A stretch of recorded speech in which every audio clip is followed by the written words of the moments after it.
It was supposed to be difficult for 6 months offshore. The sea roaring, the clashing metal, the greasy meal, the loneliness, the hurting muscles, and the never-ending hard shifts on the rake. Hoping to return home to my wife, Delilah, and kid, Miles, I counted the days like a prisoner making markings on a wall. Every moment of free time was spent picturing their faces. The porch was illuminated by Delilah's smile, and Miles rushed into my arms. As I turned onto our street from the freeway, my heart hammering like a drum in my chest, I could immediately hear them in my head. However, as I decelerated in front of our house, my excitement was immediately punctured. At first I was unsure of what it was. Perhaps the patchwork, overgrown appearance of the lawn was the cause.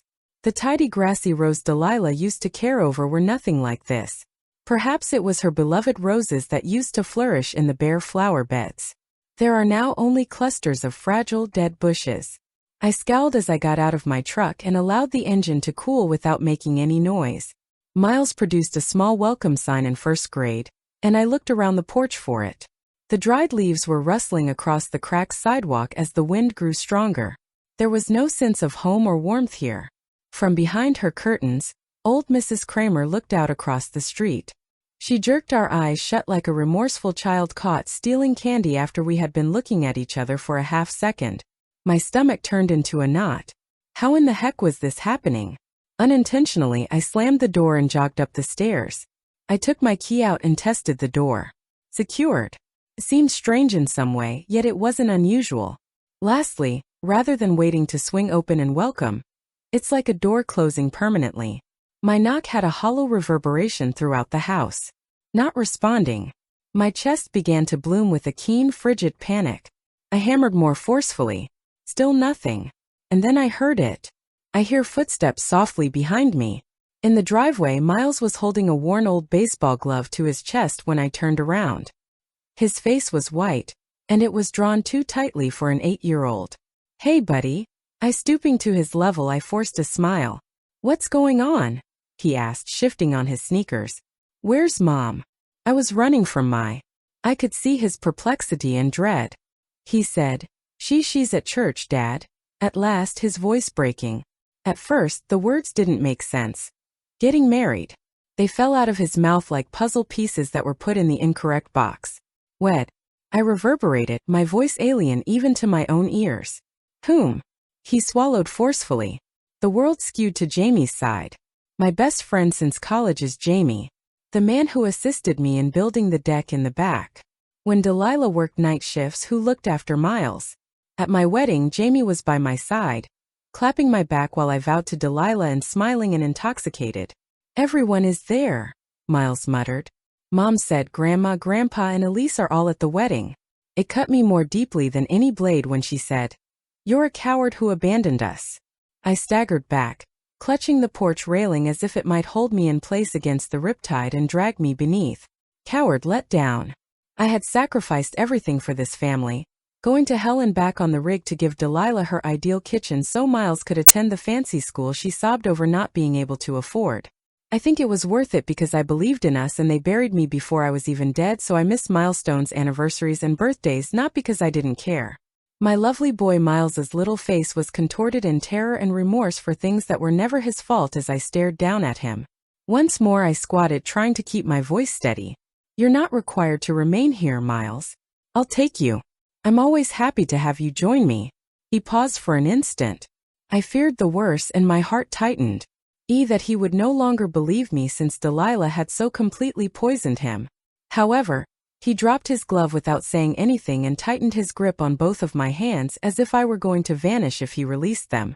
"I'm coming with you, Dad," he yelled angrily. I'm glistening with dry tears. The smell of grass, soap, and tiny boy perspiration filled my nostrils as I buried my face in his hair and crushed him to my chest. I still had my son, my flesh and blood, even after the world had turned on its axis. I took one last look at the house when I eventually retreated. The gloomy windows, the barren flower beds, the flaking paint. We no longer called it home.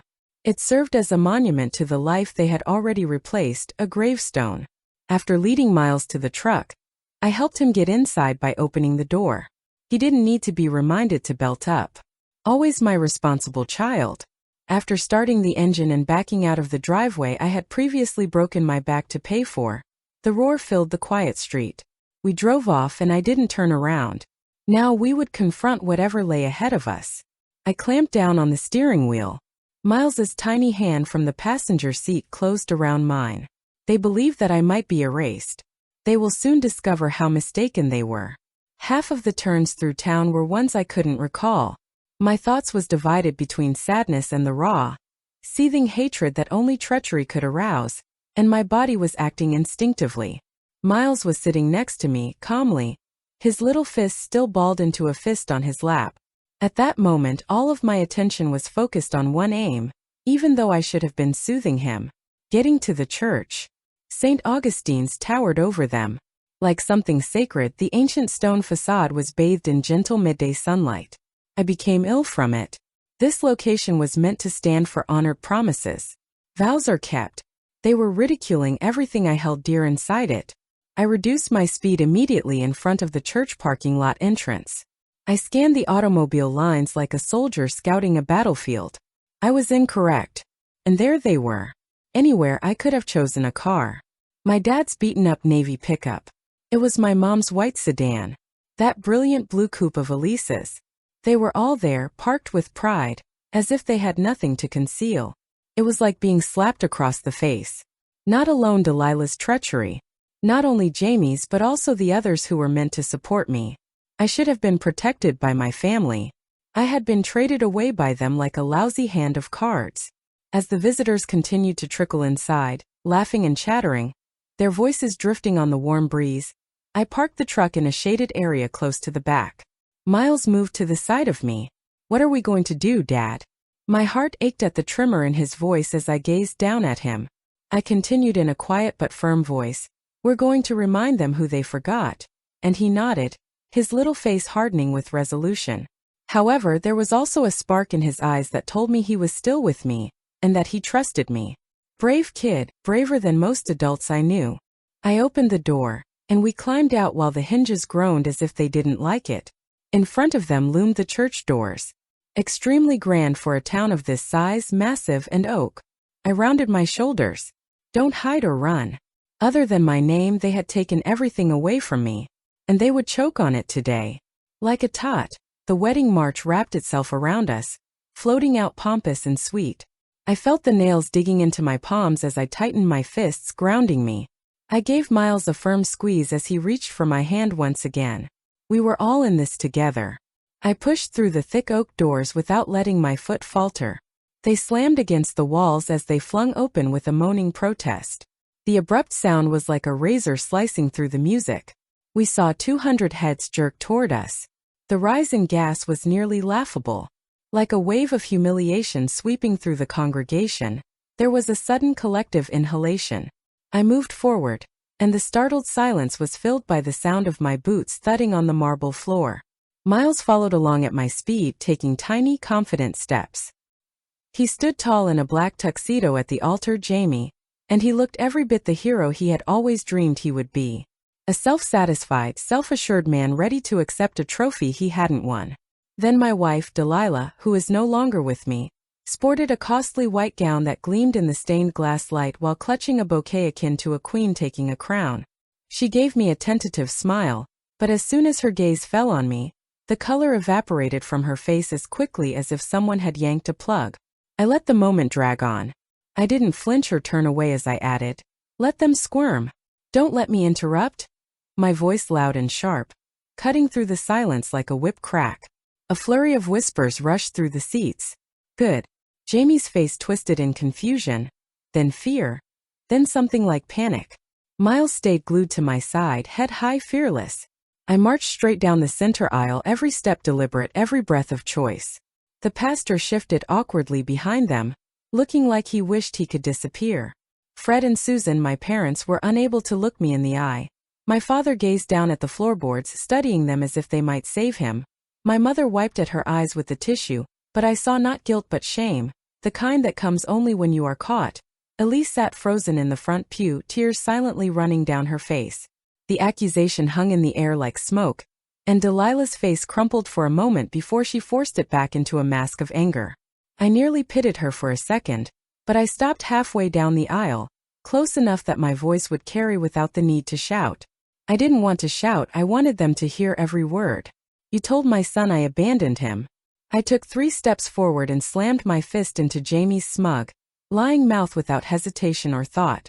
The sound of flesh hitting flesh reverberated louder than any sermon ever heard in that church. You chose work over us, she screamed, the words resonating off the vaulted ceilings. Lies. All of it. The lies were so thick that they had begun to believe them themselves. I didn't care. I glanced around, scanning every traitorous, flinching face. Jamie staggered back, colliding with the altar steps, clutching his face, blood dripping between his fingers. Delilah screamed, her bouquet at her feet forgotten. Gasps erupted around us, some guests getting up to try to stop them or run away. I tightened my hold on Miles's hand and said, loud enough for everyone to hear, remember these faces. Remember what betrayal looks like. Then we turned away from everyone and left the church under the weight of 200 silent, critical stares. This was only the beginning, though, as the heavy oak doors slammed behind us with a loud boom that reverberated throughout the churchyard. I continued to walk. The sunlight was blinding, almost mocking in its brightness, and outside Miles clung to my side, and I could feel the tension throwing through his small body, matching the electric fury charging my own veins. Not for the gasps that followed us. Not for the whispers that buzzed like hornets behind our backs. It was supposed to be a lovely day. A day of joy, family, and promises. But instead it was the day my foundation collapsed, and the ones I trusted most stood smiling in the debris. I only got halfway down the stairs when the yelling began behind me. Wait! The air cracked with the high, frantic sound of Delilah's voice. The woman I had once loved beyond reason was standing framed in the church doorway, her flawless wedding dress shimmering like a cruel joke, her hands trembling slightly, the bouquet forgotten somewhere behind her, and Jamie staggered out after her, one hand pressed to his split lip, the front of his immaculate white shirt already smeared with blood. I stopped, turned slowly, and forced myself to face her. Cowards, all of them. You told my son I abandoned him, I said again, louder this time, making sure every ear heard it. His eyes darted around, wild and embarrassed, like a man realizing too late that he was playing a game he was never equipped to win.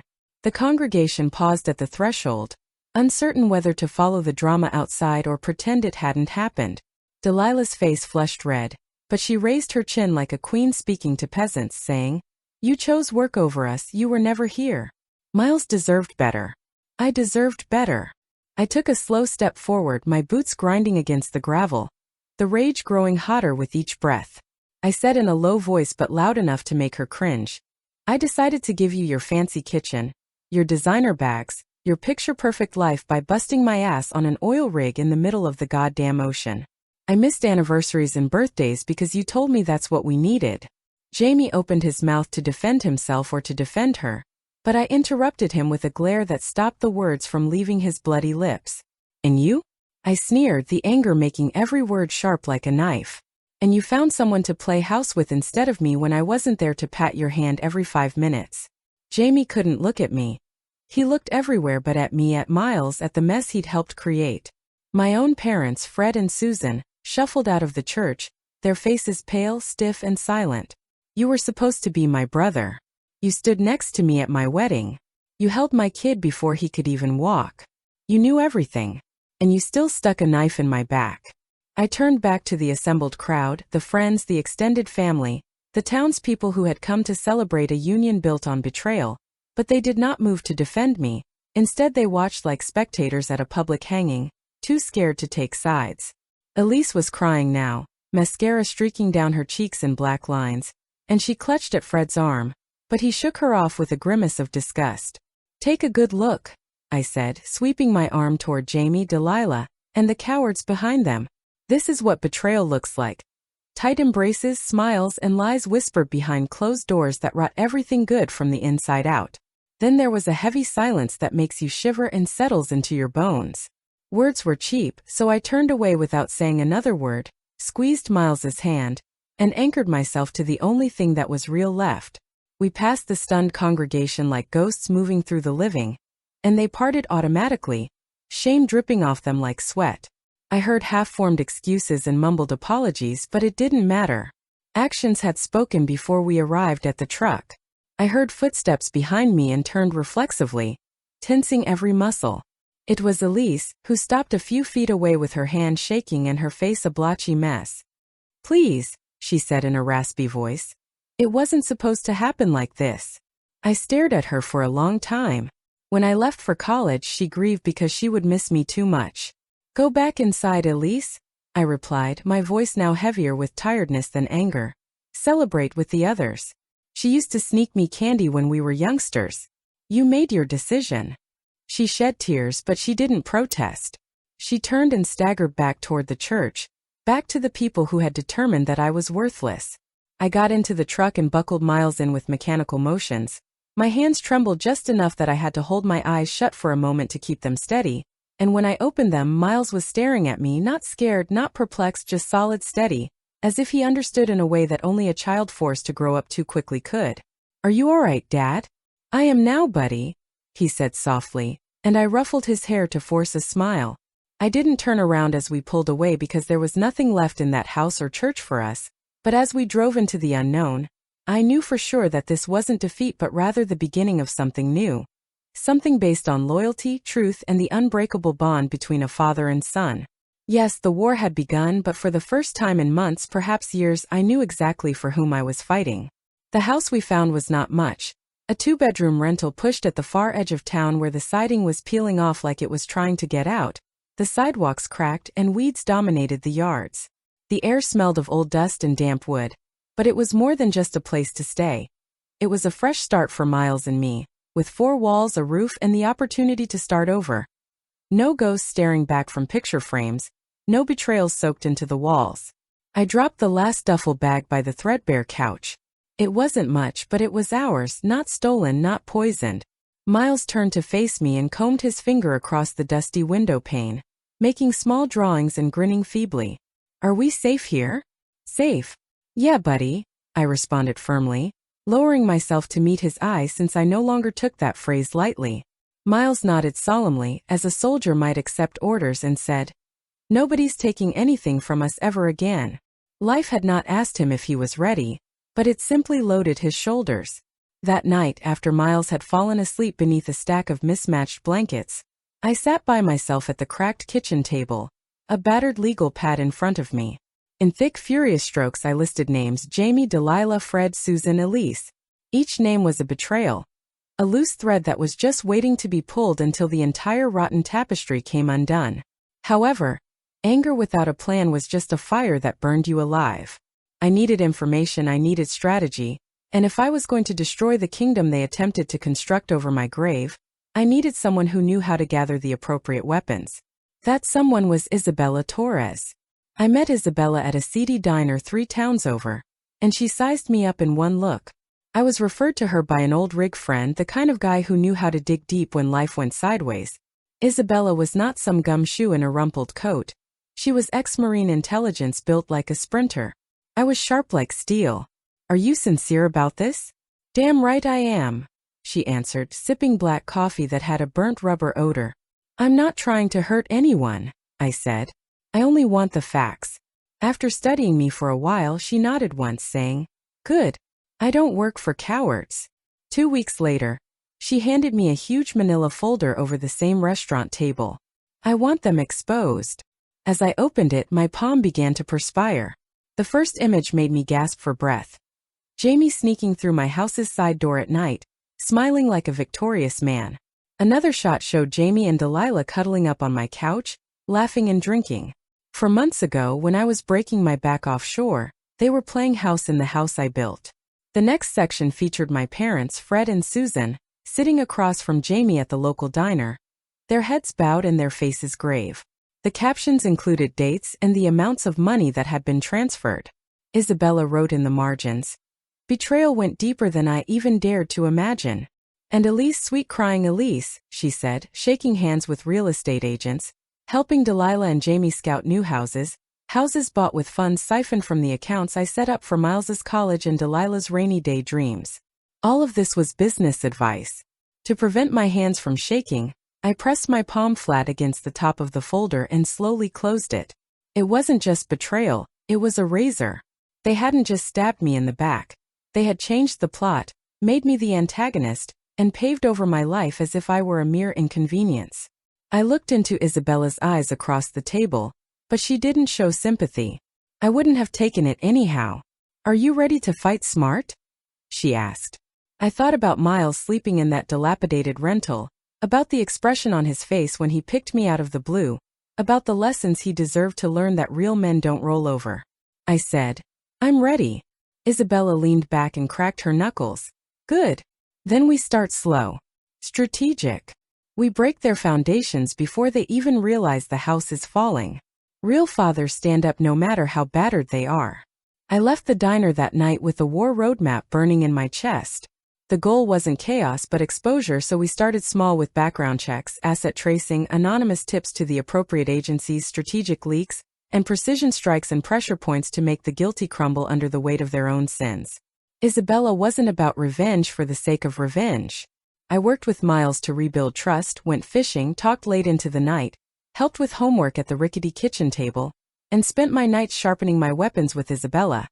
Each piece of information she unearthed being another brick of pride snatched from the fortress they believed would keep them safe. The thing about dismantling a structure is that it doesn't happen all at once. So when the first cracks appeared in their perfect little lives, I felt vindication rather than guilt. They attempted to erase me, and they were about to discover what happens when you back a loyal man into a corner. You can't just ram it with a battering ram and expect it to fall apart. You identify the weak spots, the tiny cracks that no one else sees, and you gradually pry them open until the entire thing collapses under its own weight. Phase 1 began with Jamie. Isabella had been meticulous with the data she collected, including offshore accounts hidden under shell companies. It was almost too simple. One anonymous tip to the local newspaper, a well-timed email to some of his major investors, a whisper in the right government agency's ear, shady wire transfers across borders in the dead of night. Money Jamie didn't want anyone sniffing around. Nothing particularly explosive, not yet, just enough smoke to get people scanning for the fire. Jamie's business empire began to show signs of weakness by the end of the first week. Investors withdrew, board members became restless, and the local rumor mill gained momentum and spun faster than wildfire. I watched from the sidelines as the man who had smiled so easily at the altar now frantically tried to plug leaks in a ship that was already sinking. Elise came next. Isabella investigated her real estate transactions and soon discovered enough information to bury her neck deep. Property flipping schemes that avoided the law, phony buyers, fabricated inspections, and enough infractions to attract the attention of the state licensing board, should they accidentally receive a thorough, anonymous report, which they did. Elise's agency fired her to save their brand, and within days her name was highlighted for inquiry. The calls she used to boast about, the wealthy clients, the hot leads, dried up instantly, and while I didn't publicly celebrate, something inside of me buzzed with bitter delight. Next were my parents, Fred and Susan. I had anticipated betrayal from Delilah, and perhaps even from Jamie if I allowed my imagination to run wild, but not from my own blood. That wound was more profound than I could publicly acknowledge, so I took my time and didn't pursue them rashly. Isabella discovered it hidden deep in old tax returns that Fred had fixed 10 years prior, when his company was going through difficult times. A friend, a true friend, one of the few who remained, told me that Fred and Susan had closed their boutique furniture store for renovations. Underreported income and fudged expenses, not enough to land him in jail, but enough to start an IRS audit if someone knew where to look. Another anonymous tip. Another whisper in the dark. But the foundations were buckling, and I could feel the fear and panic creeping in around the edges. Renovations couldn't explain why their lawyer's car was parked outside their house 3 nights in a row, but Delilah broke first because she had always cared about appearances. The ideal wife, the ideal mother, the ideal Facebook feed. Isabella and I made sure that her image was destroyed because it was not just important but everything. We sent a few anonymous emails to her school board that included a few selected photos from Isabella's surveillance, including images of Delilah and Jamie sneaking around when she was still married to me, partying when she should have been at work, and acting in ways that didn't exactly scream model educator. The board was unable to ignore it, and Delilah was suspended, called into a hearing, and an investigation was launched. People in the community she used to lead whispered about her, parents talked, teachers moved away, students gossiped, and the internet love scandal, took up rumors about me, especially after it was revealed that I had been working offshore, making sacrifices while my family stabbed me in the back. She was called a disgrace and a traitor to military families worldwide on social media. And one post from a local veterans group went viral overnight. He was fighting oceans while she was playing house. Some people forgot that loyalty has a meaning, and Delilah's meticulously planned world fell apart under its own deceptive perfection. We made dinner together every day, cheap meals made from cans and frozen bags, but somehow they tasted better than anything I remembered from before, and we played catch in the cracked driveway. I remained silent through it all. No interviews, no rebuttals, no Facebook tirades, and simply lived. I wasn't just fighting for revenge. I was rebuilding something real. One evening, as the sunset bled purple and gold across the sky, Miles sat next to me on the porch steps, swinging his legs. Every laugh Miles gave me, every sleepy goodnight hug, and every scrawl drawing a fix to our battered fridge fixed something broken inside me back together. "Mom, are you upset with her?" he asked in a small but courageous voice, and after giving it some thought and considering the hate that had nearly consumed me, I finally said, "I'm sad that people we love can sometimes make bad choices, but I'm not going to let it stop us from being happy." He rested his head on my shoulder, and for the first time in months, I felt a sense of calmness descend upon me like a warm blanket. Phase 1 was finished. It was time to widen the cracks until everything they believed they had built collapsed around them. And this time there would be no mercy. I should have anticipated it, I really should have, because people like Jamie and Delilah didn't simply roll over when their castles began to fall apart. The summons arrived on a rainy Thursday afternoon, and fell like a grenade into my battered mailbox. I shook my fingers and tore open the envelope, skimming the words. Emergency custody hearing. Motion to remove Miles from my care due to unstable living conditions and mental instability, caused by prolonged offshore isolation. No, cowards and liars fought dirty until the very end. They wanted to take that away from me. No way in hell. I called Isabella right away, and she picked me up on the first ring. They were portraying me as a threat, so I sat down hard on the steps with the paper crumpling in my hand. Across the cracked driveway, Miles kicked a soccer ball against the fence, laughing to himself, unrestrained and free, like a kid should be. She didn't miss a beat. "Then we make sure they fail," she said simply. The next 2 weeks were a blur of preparation. Isabella connected me with a lawyer, Marcus Lane, a former prosecutor known for crushing shoddy cases. He sat across from me in his small office, glasses low on his nose, tapping a pen against a yellow legal pad. "They're coming after Miles," I explained in a raw voice. "They're trying to take him." I signed affidavits, gave depositions, and gathered all the evidence Isabella had gathered. Character witnesses lined up like dominoes. Miles's baseball coach, old friends from town, and former teachers. "You have one thing they don't," he said. "But we're not just going to walk into court and hope truth wins. We're going to bury them with it." The psychological evaluations were the ace in my sleeve. Isabella had arranged them in secret months ago, insisting that I cover every possible scenario, and now clean reports from 2 different psychologists showed no signs of instability, no red flags, just a man who had been betrayed and was still standing. Both of my offshore supervisors volunteered as well, attesting to my character, work ethic, and unwavering commitment to my son.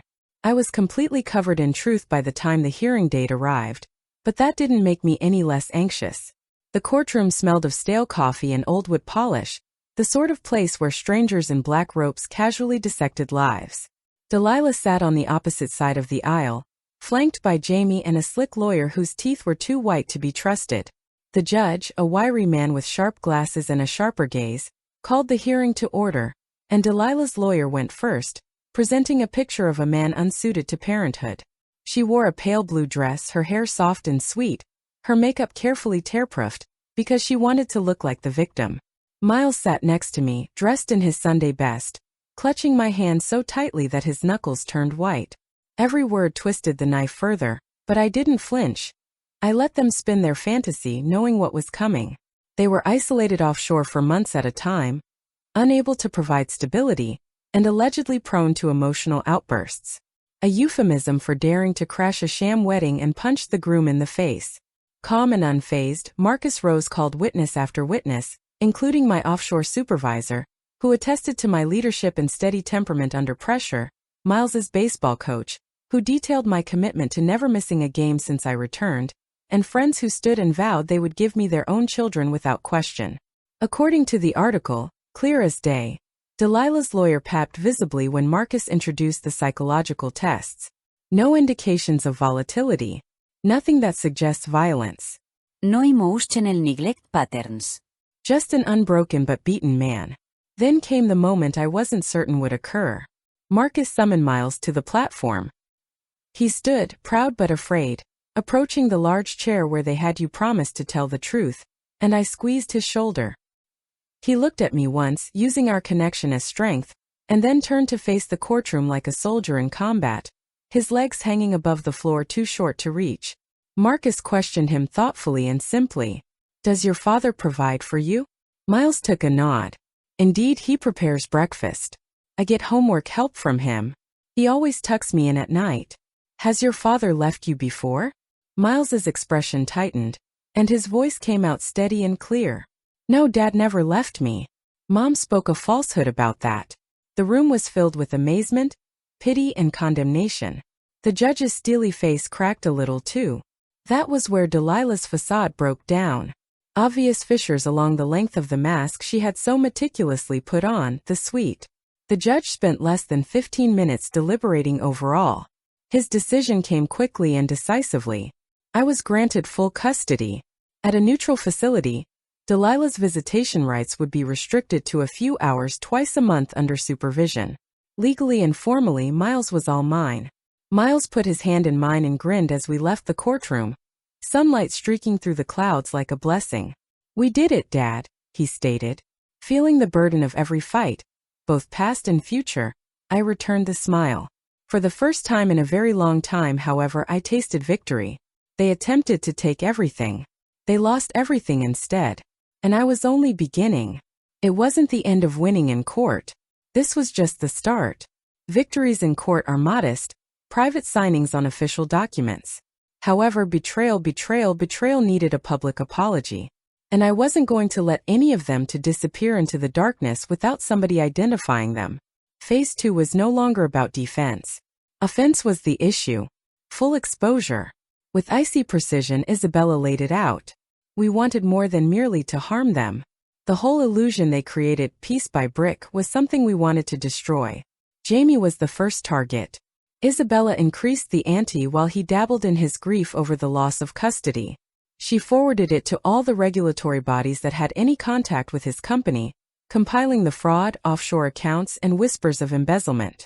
Some watchdog journalists who are looking for a juicy scandal include the SEC, IRS, and local tax authorities. It wasn't very long. Jamie's investors pulled out in large numbers in less than 2 months. Overnight, his offices were closed, windows were darkened, phones were unplugged, and he was the target of numerous lawsuits, including civil actions from former business partners and government investigations into financial crimes. He likely required a second mortgage just to pay for coffee since he was so overwhelmed with legal papers. The man who had previously smirked from the altar was now hiding his fancy car in a seedy garage downtown and avoiding process servers. I didn't have to do anything at all. Once liberated, the truth carried out all the laborious tasks. Delilah followed, her teaching license suspended. We stripped her of her reputation, which was the only money she had left. Second, Isabella had kept some of her best images from her personal inquiry hidden. Not only were they embarrassing, but they also killed careers. Inappropriate behavior and public intoxication are things that no school board could ignore if they were leaked to the relevant parties.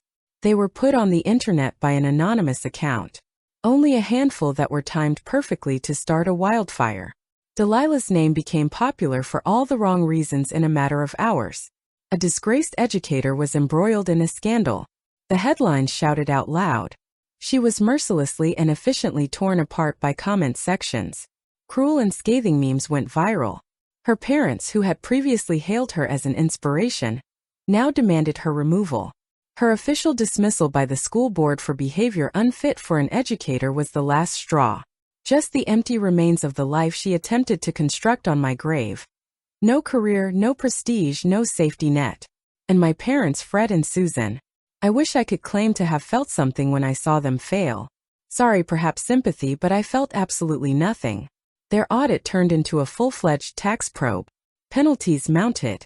Their already faltering boutique furniture store lost the last of its credibility. Loyal client vanished. It was a calm Thursday afternoon when the business closed. Like a corpse stuffed into a body bag. The windows were covered with brown butcher paper. Friends also deserted them. Memberships in country clubs are cancelled. Social groups drew closer together. They were no longer the community's cornerstones. They were paras. It's funny how devotion is so brittle when it's based on appearances rather than reality. Not even Elise, dear innocent Elise, was exempt. Following the investigation's confirmation of numerous ethical transgressions, her real estate license was suspended. When her husband learned about her dubious activities, her marriage, which she used to boast about at Thanksgiving dinners, broke down. Divorce documents were submitted. Everyone could see the filthy laundry. Everything they valued, money, prestige, friendships, and respect, was taken away in a year. By truth, not by coercion nor by threats. It was dubbed social gravity by Isabella. The consequences of their deeds eventually brought them down heavily. And I didn't say anything at all. I refrained from boasting. I didn't go on celebratory Facebook tirades. I didn't smirk triumphantly as I walked across town. I survived. Miles's minor league squad was coached by me. I worked as a volunteer at his school. In that small rental home we established a life. Easy, silent, and authentic. Miles and I sat on the back porch one evening after practice as an old country song played on the damaged radio. The stars were clean and bright as they blinked overhead, free from the clamor of unfulfilled promises and phony pals. He sighed happily as he leaned very close to me. Now they look different, he added abruptly. Who does? I inquired. Each and every one. Grandpa, Mom, and Grandma.